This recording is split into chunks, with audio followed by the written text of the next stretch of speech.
Ndugu waandishi wa habari, katika mkutano wake wa 170 uliofanyika tarehe 26 Januari 2026 katika ofisi za Baraza la Mitihani, Baraza liliidhinisha kutangazwa rasmi kwa matokeo ya mtihani wa kitaifa kidato cha 4 uliofanyika tarehe 17 Novemba hadi tarehe 5 Desemba 2025.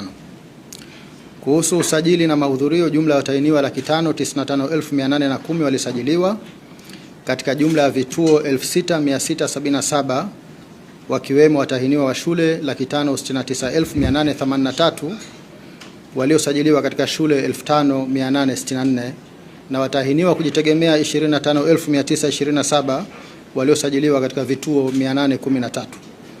Kwa watahiniwa wa shule, wasichana walikuwa 303,859 sawa na 53%, na wavulana 266,024 sawa na 40%.